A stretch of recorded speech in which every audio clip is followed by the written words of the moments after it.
형제자 여러분 안녕하세요. 오늘은 4월 10일 수요일 치유와 회복으로 가는 회상과 통해라는 제목으로 창세기 42장 21절부터 28절까지를 묵상합니다. 21절 그들이 서로 말하되 우리가 아우의 일로 말미암아 범죄하였도다.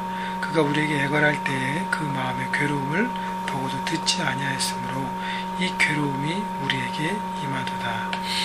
자, 형들이 곡식을 구하러 애굽에 내려갔다가 형들은 모르지만 요셉은 형들을 알아보고 요셉과의 만남을 갖습니다. 요셉은 형들과의 만남을 그냥 넘어가지 않고 형들과의 회복을 통해서 하나님께서 자기에게 주신 그 꿈을 통해서 원대한 비전을 이루기 위한 큰 포부와 큰 생각을 가졌습니다. 그렇기 때문에 형들과 함께 되기 때문에 형들과 지난 과거를 다 회복하고 정리하고 새롭게 출발하길 바랬어요. 자, 그래서 형들에게 이제 여러 가지 그 플랜을 제시하고 그리고 형들이 그 모든 과정을 통해서 형제간의 우애와 형제간의 사랑과 형제간의 희생을 통해서 어떤 하나됨을 배우게 하려고 했습니다. 그런 얘기를 듣고 형들이 13년 전에 아우 요셉을 죽이려고 했다가 구덩이에 빠뜨리고 마음 바꿔서 애굽에 종으로 팔 때 요셉이 자신들에게 구걸하고 애걸하고 괴로움을 얘기했던 그것들을 거절하고 팔았던 자신들의 죄악에 대해서 돌이키게 됩니다. 13년 동안 죄를 덮어뒀어요. 묻어뒀습니다. 아버지까지 속이고 잘 살아왔어요. 그러나 14년 후에 하나님께서 그를 드러나게 하십니다.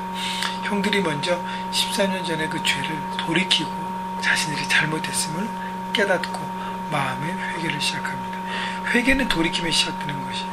그리고 돌이킴으로 끝나지 않고 그 다음에 돌이킨 대로 살아가는 전과 선이 있는 회개가 온전한 회개입니다.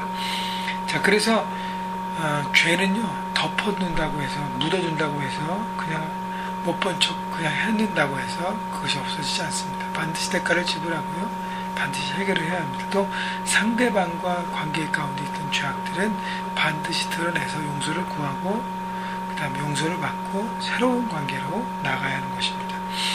자, 그래서 형들이 자신 마음에 13년 만에 그 죄에 대한 돌이킴이 시작되는 것이죠. 22절 루벤이 그들에게 대답하여 이르되 내가 너에게 그 아이에 대하여 죄를 짓지 말라고 하지 아니하였느냐. 그런데 그래도 너희가 듣지 아니하였느니라. 그러므로 그의 핏값을 치르게 되었다 하니. 맏형 루벤이 얘기합니다. 내가 그때 그 현장에서 저 아이에게 우리가 죄를 짓지 말라고 했는데 왜 내 말을 안 듣고 이렇게 죄를 져서 핏값을 치르게 하냐. 어찌 보면 큰형이 대단한 얘기를 하는 것 같지만 이 형은 그때 그 현장에서 영향력을 발휘하지 못했어요.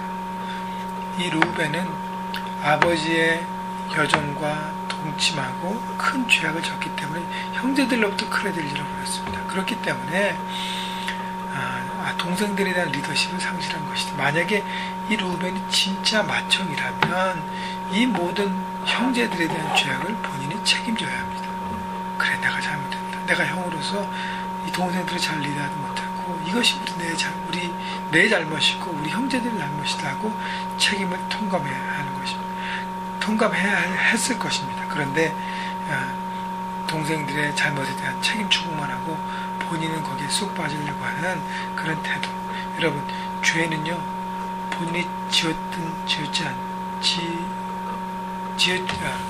말이 잘 안 나오는데 본인이 죄를 지지 않았던 그것이 자기와 연관되어 있는 공동체였다면 함께 그것을 짐지고 가는 것이 리더의 또 함께 된 형제담의 모습인 것입니다.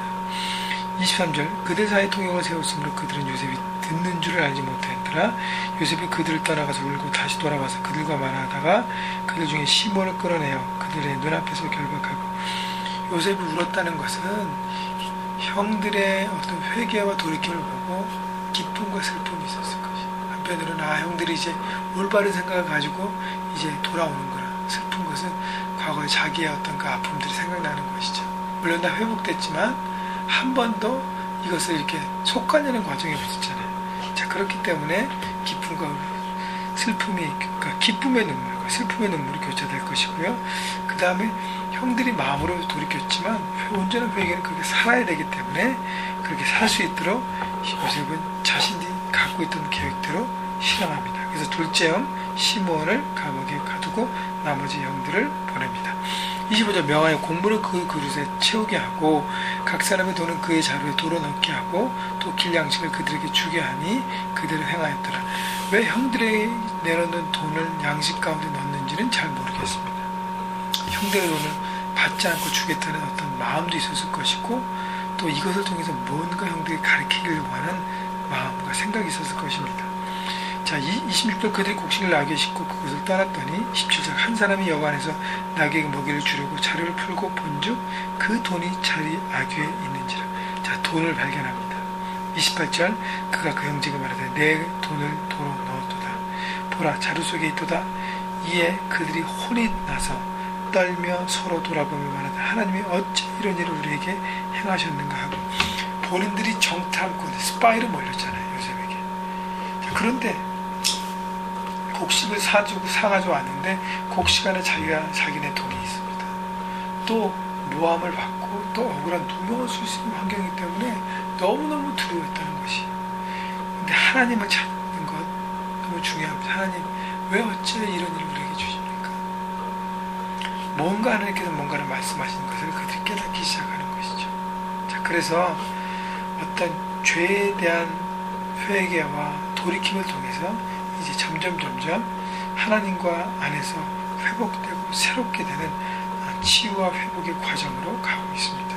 여러분 그것을 보면서 우리가 하나님과의 관계도 회복돼야 되지만 죄를 통해서 전심으로 십자가의 볼로 우리를 회복해 하신 하나님을 바라보고 용서를 구해야 되고요. 우리 관계도 회복하기 위해서는 먼저 하나님에 대한 두려움과 이 죄에 대한 잘못, 하나님께서 이 죄의 대가를 지불하게 하시고 죄는 무겁고 두려운 것이라는 것을 깨달아야 하는 것입니다. 그렇기 때문에 이 형들이 그동안 13년 동안 하나님을 두려워하지 않고 죄를 덮어놨지만 이제는 하나님을 두려워하고 죄에 대한 두려움과 무거움을 깨닫기 시작합니다. 이것이 바로 죄를 버리고 거룩함으로 회복되는 과정인 것입니다. 여러분 그렇기 때문에 혹시 여러분 가운데 세상의 삶의 현장에서 죄를 지었을 때 덮어두죠. 혹시 덮어뒀다면 여러분 들춰내십시오. 다시 한번 주님 앞에 회개하고 고백하고 그리고 그 죄를 지은 상대에 대해서 기도로 준비하면서 고백하고 회복해 하십시오.